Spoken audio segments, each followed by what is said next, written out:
Radhe Radhe. Hello everyone, let's begin with a new episode. जो channel पे नए हैं, जिन्होंने अभी तक सब्सक्राइब नहीं किया है, वो जल्दी से चैनल को सब्सक्राइब कर दें। And so let's start. Shaurya Surya का दुआ के लिए पॉजिटिव होना। शौर्य ने दुआ के सिर को सहलाते हुए कहा, जल्दी से ठीक हो जाओ, सब तुम्हारा इंतज़ार कर रहे हैं। शौर्य की बात सुनकर दुआ उसे देखते हुए कहा, हमारी फैमिली में कौन कौन है? दुआ ने शौर्य के गाल पर छूते कहा, सब। पर तभी दुआ के होठों पे सिसकी निकली। वह देखकर तुरंत ही शौर्य ने अपने हाथ हटा लिया। दुआ के चेहरे पर दर्द की लकीरें देखकर शौर्य का चेहरा तन गया। उसकी बॉडी गुस्सा से बर्दाश्त करने की वजह से गर्म होने लगी।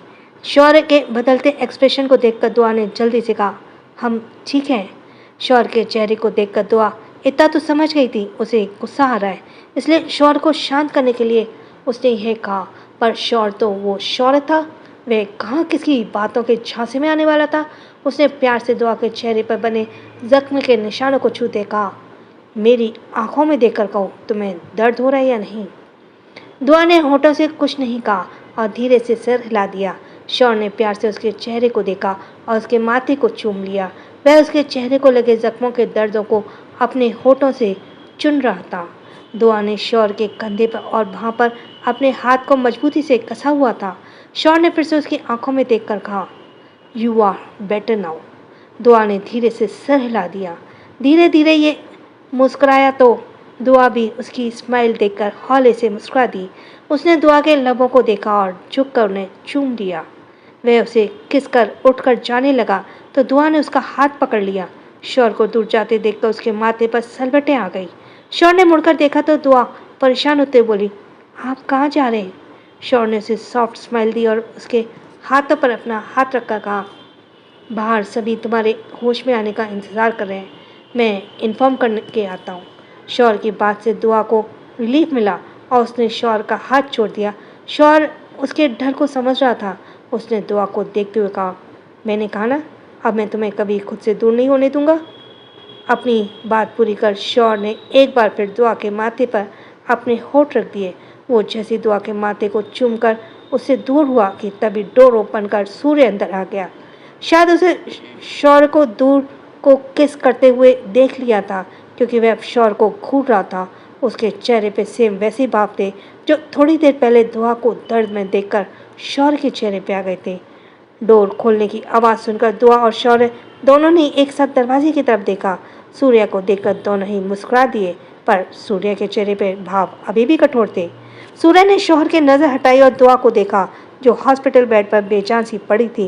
वह जल्दी से दुआ के पास आया और अपने नन्हे नन्हे हाथों से दुआ को हाथ पकड़ उदासी भरी आवाज़ में कहा, मम्मा आपको क्या हुआ? आप इतनी चोट कैसे लगी? क्या आप गिर गई थी? सूर्य का मासूम सवाल सुनकर दुआ ने धीरे से स्माइल करते हुए कहा, हाँ हम गिर गए थे, पर अब हम ठीक हैं, आपके डैड ने हमें बचा लिया। ये कहते हुए दुआ ने शौर्य को तिरछी नज़रों से देखा। सूर्य ने यह भी नोटिस किया और फिर दुआ की तरफ देख कर कहा, पर डैड तो मेरे साथ थे। सूर्य के इस सवाल पर शौर्य उसे एक आईब्रो उठाकर देखने लगा और देखते हुए कहा, तुम परेशान मत हो, अब तुम्हारी मम्मी ठीक है। शौर्य को बीच में बोलते हुए देखकर शौर्य उसे घूरने लगा और उसे घूरते हुए ही रूट टोन में कहा, क्या मैंने आपसे बात की? मैंने अपनी मम्मी से बात कर रहा हूँ, आप हमारे बीच में क्यों आ रहे हैं? सूर्य की बात सुनकर शौर्य और दुआ दोनों ही चौंक गए। शौर्य ने सुहा को देखा और मन ही मन खुद से कहा, ओह, तो तुमने मुझे अपनी माँ को किस करते हुए देख लिया है, इसलिए इतना गुस्सा हो रहे हो।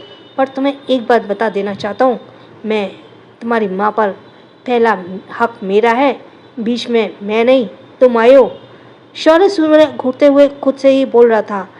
दुआ ने तिरछी नज़र से दोनों को देखा तो वो हैरान रह गई। उसका बेटा और पति दोनों ही एक दूसरे को आंख खा जाने वाली नज़रों से देख रहे थे। दुआ ये देखकर नर्वस हो गई, क्या अब उसका पति और उसका बच्चा दोनों ही उसके लिए आपस में लड़ेंगे? दुआ यह सब सोच कर हिम्मत करते हुए उठी और हैंडरेस्ट से टिक कर बैठ गई। उसने देखा तो ये दोनों अभी भी एक दूसरे को नज़रें मिलाए एक दूसरे को घूर रहे थे। तभी दोनों का ध्यान अपनी तरफ करते हुए दुआ ने अपने सिर पर हाथ रखा और कहा, आह, हमारे सिर में बहुत दर्द हो रहा है। उसकी दर्द भरी आवाज़ सुनकर सूर्य और शौर्य दोनों ने जल्दी से दुआ की तरफ देखा। शौर्य ने दुआ का सिर पर हाथ रखा। सूर्य ने दुआ के हाथ पकड़ दोनों ने एक साथ कहा, तुम ठीक हो? आप ठीक है मम्मा? दोनों को अपनी इतनी केयर करते देखकर दुआ का छोटा सा मुंह बन गया। वह दोनों को आंखों में पॉजिटिवनेस देख रही थी। उसने दोनों को देखते हुए सिर हिला दिया, फिर सूर्य के देखकर कहा, आप जानते हैं कौन है? सूर्य ने शौर्य की तरफ देखकर कहा, आपके फ्रेंड शौर्य अंकल। सूर्य की बात पर दुआ धीरे से हंस दी तो वहीं शौर्य ने सूर्य को घूरते हुए कहा, वाह बेटा, फ्रेंड को डैड बोलता है और डैड को फ्रेंड। दुआ ने सूर्य को समझाते हुए कहा, आप जानते हैं ना अक्षर जी आपके रियल डैड नहीं है। सूर्य ने धीरे से ना में से हिला दिया। दुआ ने अपनी बात को जारी रखते हुए आगे कहा, क्या आप जानना चाहते हैं आपके रियल डैड कौन है? क्या आप मिलना चाहते हैं उनसे? दुआ के सवाल पर सूर्य ने धीरे से सिर हाँ में हिला दिया। फिर दुआ ने शौर्य की तरफ इशारे करते हुए कहा, सूर्य आपके रियल डैड पापा। सूर्य सवालिया नज़रों से दुआ को देखने लगा तो दुआ ने सिर हिला दिया। सूर्य शौर्य को देखने लगा और उसे देखते हुए उसकी आंखों में कठोरता भर आई। अब न केवल सूर्य शौर्य को देख रहा था बल्कि उसे घूर भी रहा था। सूर्य की आंखों में खुद के लिए नफरत देखकर शौर्य को समझ नहीं आया कि वो उसे कैसे क्यों देख रहा है। तभी शौर्य कुछ सोचकर सूर्य के पास बैठ गया और उसका हाथ अपने हाथों में लेकर कहा, क्या हुआ, तुम खुश नहीं लग रहे? शौर्य के सवाल पर सूर्य ने उसकी आंखों में देखते हुए सवाल किया, अगर आप मेरे डैड हैं तो आप अब तक कहाँ थे? आप मुझे और मम्मा को लेने क्यों नहीं आए? मैं और मम्मा आपका इंतज़ार कर रहे थे, आप क्यों नहीं आए? यह कहते हुए सूर्य की आवाज़ वासी हो गई। इंतज़ार इस एक शब्द ने शौर्य को अंदर से हिला दिया। उसके दिल में टीस उठी। उसकी भावनाएं भाव बनकर उसकी आंखों से भर गई और सूर्य के गले लगकर रोना चाहता था। उसे कहना चाहता था, इंतज़ार उसने भी बहुत किया है और पल पल उसकी याद में तड़पा है। वो 4 साल तक वह कहना चाहता था, तुम दोनों एक दूसरे साथ थे, एक दूसरे का गम बांट लेते थे, पर मैं तो अकेला तन्हा था। मेरे पास कोई नहीं था गम बांटने वाला। मैं तो अकेले ही तड़पता रहा। शौर्य यह सब अपने बेटे से कहना चाहता था, पर वह सूर्य के सामने कमज़ोर नहीं पड़ना चाहता था। अगर वह उसके सामने कमज़ोर बन जाता तो सूर्य का स्ट्रॉन्ग कौन बनाता? यह सब सोचकर सूर्य ने अपने इमोशन को बाहर आने से रोक लिया। तेजी से पलकें झपककर उसने अपनी भावनाओं को आंखों में ही कैद कर लिया। सूर्य की छोटी सी टिमटिमाती आंखें उसे ही देख रही थीं, मानो वह शौर्य के चेहरे को पढ़ने की कोशिश कर रही थी। शौर्य ने दर्द का एक घूंट अपने गले से नीचे उतारा और सूर्य के गाल पर हाथ फेरते हुए कहा, ऐसा नहीं है कि मैंने तुम दोनों को ढूंढा नहीं, पर तुम दोनों की अपनी असली पहचान छोड़कर एक नकली ज़िंदगी जी रहे थे, इसलिए मुझे तुम तक पहुंचने में इतना समय लग गया। आई एम सॉरी बेटा। शौर्य के मुंह से यह सुनकर बहुत मुश्किल से निकल रहा था यह सब, क्योंकि शौर्य ने कभी किसी से सॉरी नहीं कहा था। उसने अपनी अभी तक की पूरी लाइफ में सिर्फ 2 बार ही सॉरी शब्द का इस्तेमाल किया था। पहली बार दुआ के लिए और अभी अपने बेटे सूर्य के लिए। शौर्य के मुंह से सॉरी सुनकर सूर्य झट से शौर्य के गले लग गया। यह देखकर दुआ भी भीगी आंखों से मुस्कुराने लगी। सूर्य ने शौर्य का एक्सेप्ट कर लिया, उसके लिए यही बहुत बड़ी बात थी। शौर्य आज खुद को कंप्लीट महसूस कर रहा था। आज उसकी फैमिली पूरी हो गई थी। उसे लगा उसका परिवार पूरा हुआ था। सूर्य और शौर्य ने अलग हुए तो उसने सूर्य से कहा, तुम्हें एसएसआर नाम बहुत पसंद है ना? सूर्य ने स्माइल करते हुए हाँ में अपनी गर्दन हिला दी। शौर्य ने उसके सर पर हाथ रख उसके बालों को शेक करते हुए कहा, आज से तुम भी सबके लिए एसएसआर हो। शौर्य की बात पर सूर्य ने मासूमियत से कहा, पर यह तो किसी और का नाम है ना, फिर यह नाम मैं कैसे ले सकता हूँ? सूर्य के मासूम सवाल को शौर्य धीरे से मुस्कुरा दिया। मिलना चाहते हो एसएसआर से? सूर्य के पूछने पर शौर्य ने जल्दी से सिर हाँ में हिला दिया। तभी दुआ ने बीच में कहा, सूर्य एसएसआर कोई और नहीं है, तुम्हारी डैडी हैं। सूर्य दुआ की बात सुनकर खुश हो गया। उसने शौर्य की तरफ देखा तो शौर्य ने धीरे से पलकें झपका दी। तभी एक बार फिर सूर्य शौर्य के गले लग गया। दुआ दोनों को देखकर मुस्कुरा रही थी। तभी अमित जी भी अंदर आए। अमित जी को देखकर दुआ की मुस्कान और गहरी हो गई और उसने हैरानी और खुशी के मिले जुले भाव से कहा, पापा आप यहाँ? अमित जी उसके पास आई तो दुआ झट से अपनी कमर पकड़कर उनके गले लग गई। अमित जी ने प्यार से दुआ का सिर सहलाया। उसकी आंखों में कुछ बूंद आंसू झलके जिन्हें उन्होंने जल्दी से साफ कर लिया। वह दुआ का सिर सहलाते हुए बोले, हम बहुत खुश हैं आपके लिए बेटा। आज आपको सब मिल गया है। आज आपका अधूरा परिवार पर पूरा हो गया। तभी कुछ मिनटों बाद अभिनव और अक्षर भी दुआ से मिलने आए। अक्षर दुआ से दूर ही खड़ा था। कभी उसकी नज़र दुआ के मुस्कुराते चेहरे पर जाती तो कभी शौर्य और सूर्य पर चली जाती। उसने तीनों को देखकर मन ही मन खुद से कहा, मेड फॉर ईच अदर। ये तीनों ही एक दूसरे के लिए बने हैं। यह एक परिवार है जो आज पूरा हो गया। अच्छा हुआ तूने अनाया से अपने दिल की बात नहीं कही, वरना तू उसे कंफ्यूज में ढाल देता। अब वह अपने परिवार के साथ खुश रहेगी। वैसे भी शौर्य और तेरा क्या ही मुकाबला। उसके साथ वह हमेशा सेफ रहेगी और खुश भी। शौर्य से बेटर लाइफ पार्टनर अनाया को लिए कोई भी नहीं हो सकता। दूसरी क्या मोड़ लेगी आगे ये कहानी जानने के लिए अक्षर सूर्य के जिद करने पर और अपने डैड अभिनव की बात मानकर सूर्य को हॉस्पिटल ले आया था। सूर्य ने हॉस्पिटल में एंटर होते ही ढेर सारे सवाल किए थे, जिसके जवाब में अक्षर उसे इधर उधर की बातें कहकर टाल रहा था। वे दोनों जब अमित जी के पास आकर तो सूर्य अमित जी को देखकर खुश हो गया। वह जल्दी से जाकर अमित जी के गले लग गया और उनसे कहा, नानू आप यहाँ कब आए और मम्मा यहाँ क्यों आए? सूर्य के मासूम सवाल सुनकर अमित जी ने उन्हें समझने लगे और उसे समझाते हुए दुआ के रूम की तरफ ले आए। अक्षर सूर्य और अमित जी के साथ जाते हुए देख रहा था। तभी उसने कंधे पर किसी ने पीछे से हाथ रखा। अक्षर ने मुड़कर देखा तो अभिनव जी उसके पास खड़े थे।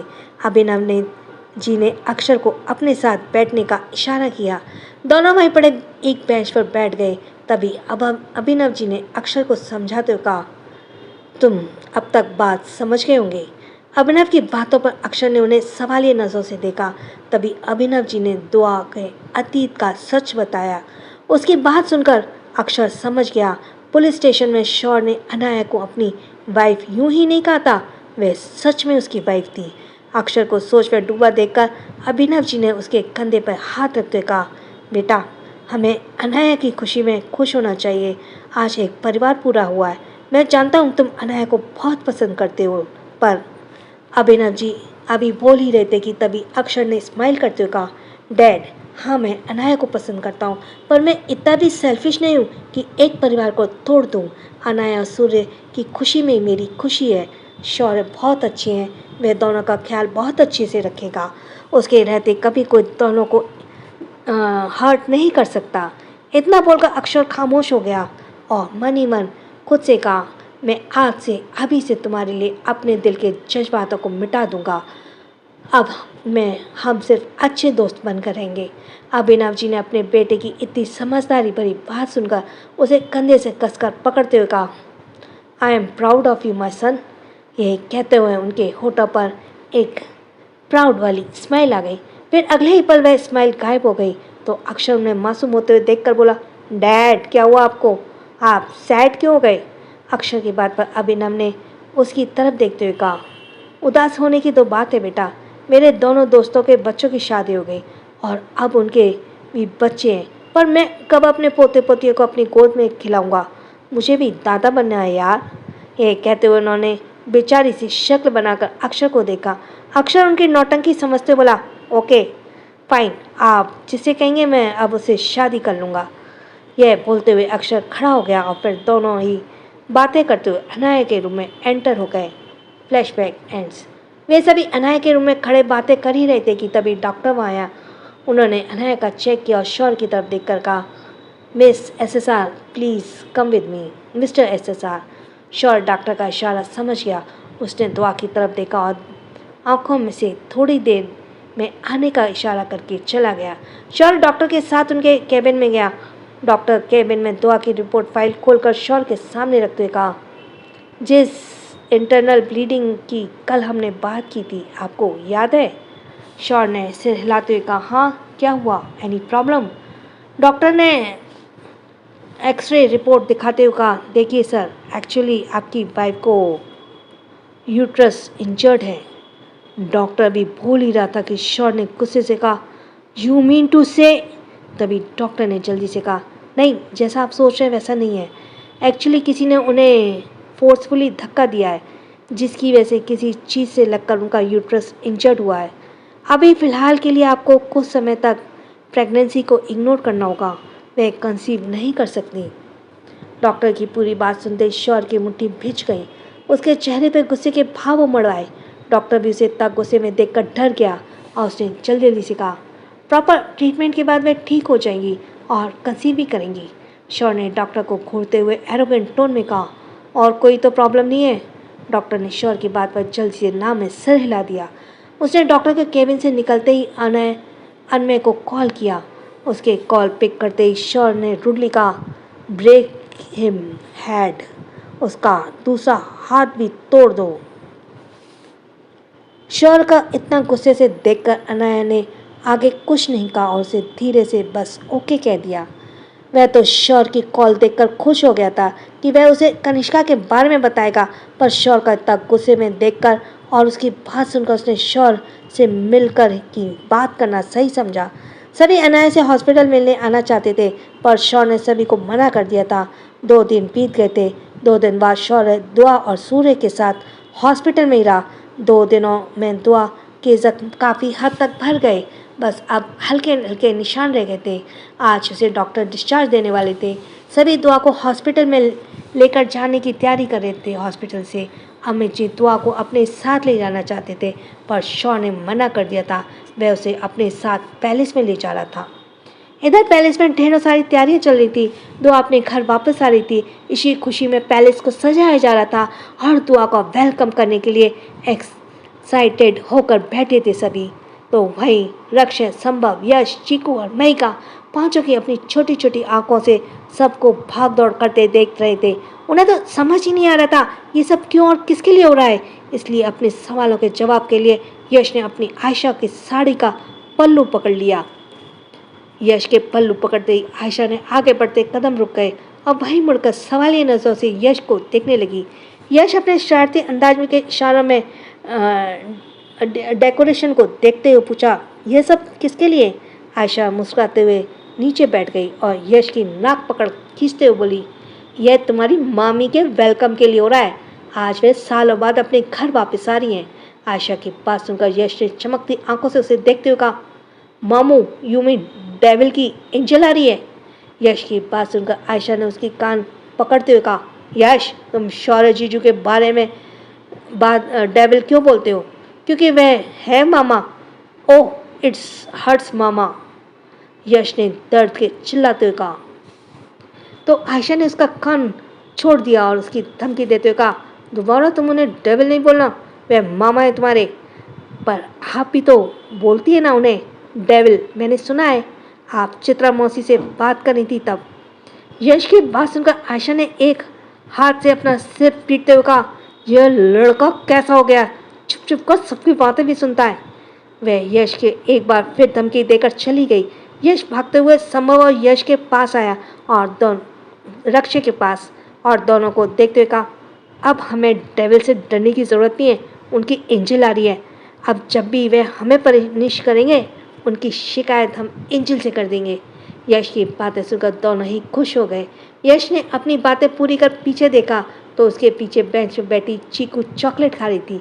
उसे देखकर यश के मन में फिर से शरारत सूझी और वह चीकू के पास गया, उसके हाथ से चॉकलेट छीनकर भाग गया। चीकू उसे देखकर मुंह बनाकर रोने लगी। दूसरी तरफ हॉस्पिटल में अक्षर सूर्य के गोद में लेकर हॉस्पिटल से बाहर आया। दूसरी तरफ हॉस्पिटल में अक्षर सूर्या को गोद में लेकर हॉस्पिटल से बाहर आया। अमित जी और अभिनव भी दोनों ही पार्किंग में उसका इंतजार कर रहे थे। शौर्य के साथ वे सब भी दुआ को छोड़ने पहले से जा रहे थे। इधर दुआ जब साड़ी पहनकर वॉशरूम से बाहर आई तो शौर्य उसे देखता ही रह गया। दुआ का मांग में सिंदूर लगा था, उसके गले में मंगलसूत्र था, हाथों में चूड़ा था। वह सब शौर्य के नाम का था। शौर्य उसे पहले ही की तरह तैयार देखकर मुस्कुरा दिया। आज उसे उसकी दुआ पहले जैसी ही लग रही थी। दुआ ने खुद को शौर्य के ऐसे देखते देखा, भौहें उचकाकर सवाल किया तो शौर्य ने प्यार से कहा, तुम पर से नज़र नहीं हटती है तो क्या करूं? दुआ उसकी बात पर हौले से मुस्कुरा दी। उसने आगे बढ़ते हुए कहा, चलिए सब इंतजार कर रहे हैं हमारा। तभी शौर्य ने अचानक से उसे अपनी गोद में उठा लिया। दुआ ने चौंकते हुए कहा, ये क्या करें आप? नीचे उतारिए हमें, कोई देख लेगा। कोई देखता है तो देखने दो, मुझे फर्क नहीं पड़ता, मैं अपनी बीवी को ले जा रहा हूँ। शौर्य की बात पर दुआ स्माइल करने लगी। वे दोनों जब पार्किंग में आए तो उन्हें देखकर अमित, अभिनव, अक्षर तीनों ही मुस्कुरा दिए। शौर्य ने दुआ को अपनी गाड़ी में बिठाया। सूर्या के पीछे वाली सीट पर उसके साथ ही बैठ गया। अक्षर दूसरी कार में अमित जी और अभिनव को लेकर आ रहा था। कुछ ही देर बाद वे सभी पहले से पहुंच गए। शौर्य ने इस बार भी दुआ को अपनी बाहों में उठाना चाहा तो दुआ ने ना कर दिया। वह धीरे धीरे शौर्य का हाथ थामे सब चीज़ों को देखते हुए चल रही थी। उसकी आंखों के सामने कुछ धुंधली यादें आ रही थीं, जिसकी वजह से उसके सिर में तेज दर्द होने लगा और उसने एक हाथ से अपना सिर पकड़ लिया। यह देखकर शौर्य रुक गया। उसने दुआ को संभाल कर पकड़ते हुए कहा, तुम ठीक हो? दुआ ने अपना सिर पकड़ते हुए कहा, शौर्य जी, हमारे सिर में दर्द हो रहा है, यह सब बहुत जाना पहचाना लग रहा है। दुआ, यह हमारा घर है, हम यहाँ हमारे परिवार के साथ रहते थे। शौर्य ने उसे बताया तो दुआ ने आंखें खोलकर उसकी तरफ देखा और फिर सभी चीज़ों को ध्यान से देखने लगी। शौर्य ने उसे देखते हुए फिर से कहा, क्या तुम्हें कुछ याद आ रहा है? दुआ ने सिर हिला दिया। वे अभी पैलेस के एंटर पर पहुंच गए। जैसे दुआ अपना पैर अंदर रखने को हुई तभी एक आवाज़ आई। मीरा ने दुआ को रोकते हुए कहा, रुक जाओ बेटा। यह कहते हुए मीरा ने चावलों से भरा कलश उसके पैरों के पास रख दिया। दुआ सवाली नजर से उन्हें देखने लगी। तभी शौर्य ने उसे मीरा के बारे में बताया। उसने हाथ जोड़कर उसे नमस्ते किया, फिर कलश लुढ़काकर अंदर आकर उसने मीरा के पैर छुए। मीरा ने प्यार से उसके सिर पर हाथ रख उसे आशीर्वाद देते हुए कहा, खुश रहो, सदा सुहागन रहो। क्या करेगा शौर्य जब उसे पता चलेगा इन सब के पीछे कनिष्का थी? का क्या अव्यांश और शौर्य के बीच क्या होने वाला है? दुआ अंदर आ गई। सब उसका गृह प्रवेश हो रहा था। आयशा, चित्रा, महिरा, राखी, पायल सभी उसके ऊपर फूलों की वर्षा कर रहे थे। दुआ के लिए वह सभी चेहरे अनजान थे, पर वह सबको पहचानने की कोशिश कर रही थी। शौर्य ने उसे एक एक कर सभी से मिलवाया और सभी के बारे में बताया कि उनसे उसका क्या रिश्ता है। हालांकि दुआ को थोड़ा अजीब लग रहा था, पर उनसे मिलकर उसे अपनेपन का एहसास भी हो रहा था। वे आज सालों बाद अपने घर आई थी, उसे वहाँ आकर अच्छा लग रहा था। जहाँ एक तरफ सभी बातें करने में लगे थे तो वहीं रक्षक, संभव और यश तीनों ही सूर्य को घूर घूर कर देख रहे थे। वह सूर्य को पहचान गए थे और तभी जब तीनों ने यह पता चला कि यह डेविल का बेटा है तो तीनों ही टेंशन में आ गए। उन्हें डर था कहीं सूर्य अपने पापा से उसकी शिकायत न कर दे, क्योंकि तीनों ने उसके सामने ही अपने पापा को मोगैम्बो कहा था। इसी डर से तीनों से घूटने के साथ साथ उसे डर कर छुप भी रहे थे, पर सूर्य इन तीनों को ही इग्नोर कर चीकू और महिका को देख रहा था। वे दोनों ही छोटी छोटी अपनी टिमटिमाती आंखों से उसे देख रही थी। सूर्य ने देखते हुए उनके पास गया और उनसे पूछा, तुम्हारा नाम क्या है? सूर्य के पूछने पर वे दोनों एक दूसरे को देखने लगी, पर कुछ कहा नहीं। वह सूर्य को देखने लगी। तभी सूर्य ने एक हाथ से अपने सिर पर मारा और खुद से कहा, कितनी छोटी है, पर दोनों इन्हें तो बोलना भी नहीं आता होगा। ऐसा था भी, एक तो उन दोनों को बोलना नहीं आता था और वह दोनों सूर्य को देखकर मैं डर भी रही थी। अभी वह सभी बातें कर ही रहे थे कि तभी अक्षर अमित जी और अभिनव के साथ वहाँ आ गया। शौर्य ने अक्षर, अमित और अभिनव को सभी से मिलाया। मीरा ने जैसे ही अमित जी और अभिनव जी को देखा तो वो हैरान रह गई। उन्होंने चौंक कर दोनों को देखते हुए कहा, भाई साहब आप यहाँ? तभी शौर्य ने मीरा को सारा सच बताया।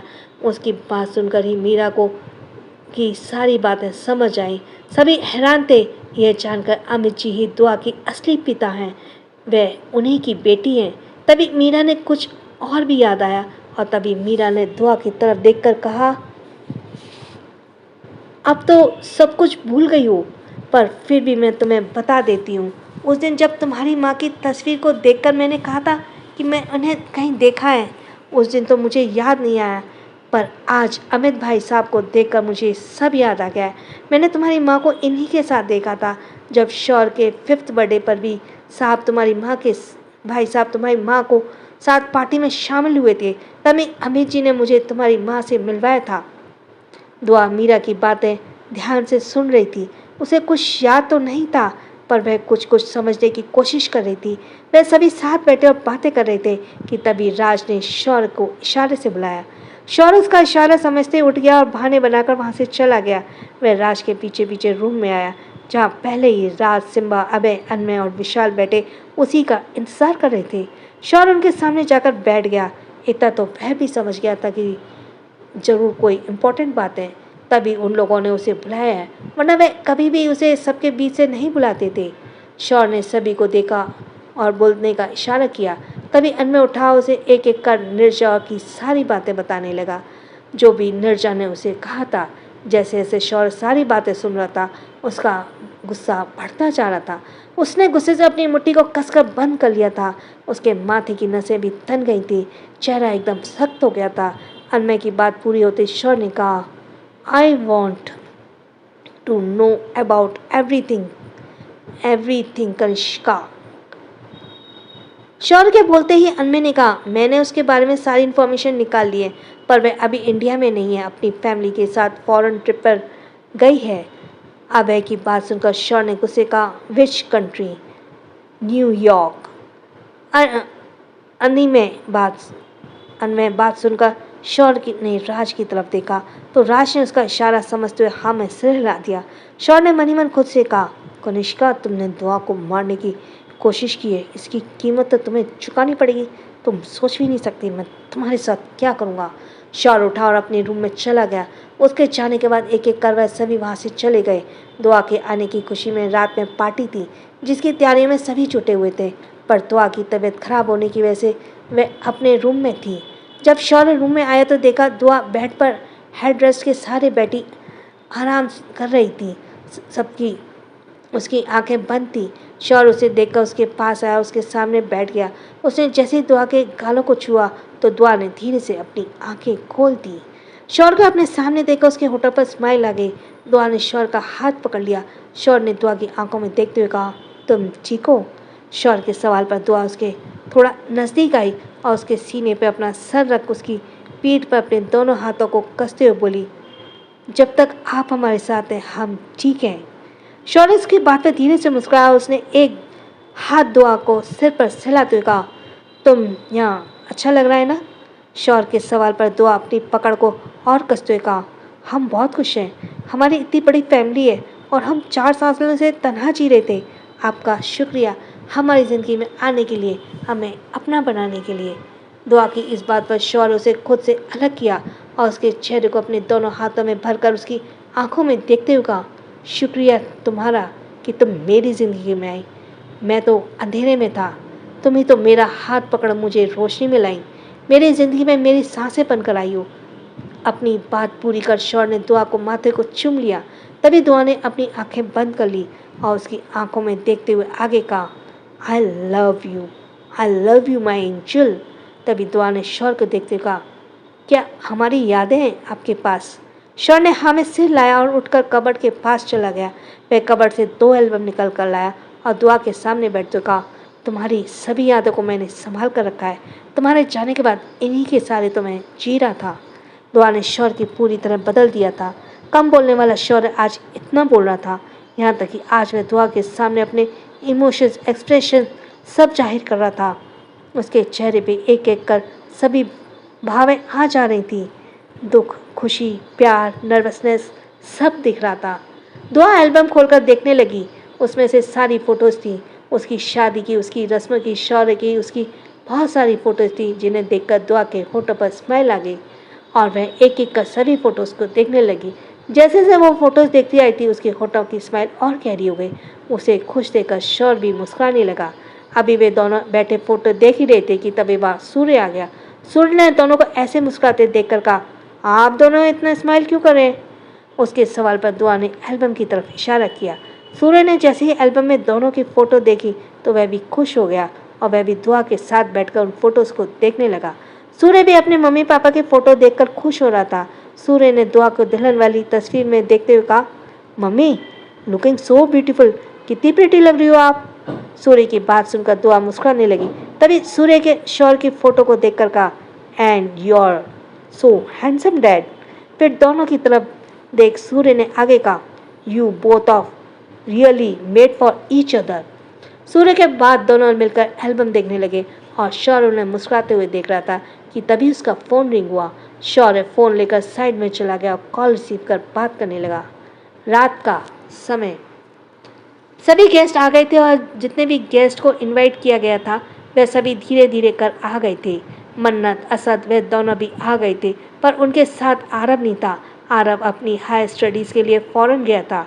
शौर्य ने दुआ के जाने के बाद उसकी फैमिली का पूरा ख्याल रखा था और आरब बाहर जाकर अपनी पढ़ाई करना चाहता था, इसलिए शौर्य ने उसे बाहर भेजकर पढ़ाई करने के लिए भेज दिया था। हालांकि असद इस बात के लिए राजी नहीं थे, पर शौर्य के समझाने पर वह समझ गए और आरब को बाहर भेजने के लिए तैयार हो गए। जब दुआ असद और मन्नत से मिली तो उसे उनसे मिलकर बहुत अच्छा लगा। उसने दोनों को देखकर मन ही मन खुद से कहा, क्या हम इनकी बेटी हैं? इन्होंने ही हमें बचपन में पाला है। कितना अपनापन है इन दोनों की बातों में। लगता ही नहीं कि हम इनकी पहली बार मिल रहे हैं। दुआ उसी सोच में थी कि तभी मन्नत ने उसे अपने गले से लगा लिया। दुआ भी उतने ही प्यार से उसे गले लग गई। वह सभी से मिल चुकी थी, पर उसे कुछ याद नहीं आया। वह सबसे प्यार और अपनेपन को देखकर उसे सभी से अलग ही जुड़ाव महसूस हो रहा था। वह सभी को मुस्कुराते हुए देख रही थी कि तभी आयशा, पायल, चित्रा, महिरा, राखी सभी उसके पास आ गए। सभी उसे पुरानी बात याद दिलाने लगी। दुआ सबके साथ खड़ी बात कर रही थी कि तभी किसी ने आयशा की तरफ देखकर उसे आवाज़ दी। आयशा ने पीछे मुड़कर देखा तो सामने ईशा को देखकर उसकी आंखें बड़ी हो गईं। आयशा स्माइल करने लगी। वह ईशा के पास जाकर उसके गले लग गई। दोनों काफ़ी समय बाद मिल रही थी। कॉलेज खत्म होने के बाद वह सभी अलग अलग हो गए थे। आयशा और दुआ तो फिर भी साथ ही रहती थी, पर ईशा अपने घर देहरादून चली गई थी। तब की गई ईशा अब वापस दिल्ली में शिफ्ट हुई थी अपनी जॉब के लिए। आयशा से मिलने के बाद वह उसे दुआ के पास ले आई। दुआ को देखकर आयशा तो सरप्राइज रह गई। उसने झट से दुआ को गले लगा लिया।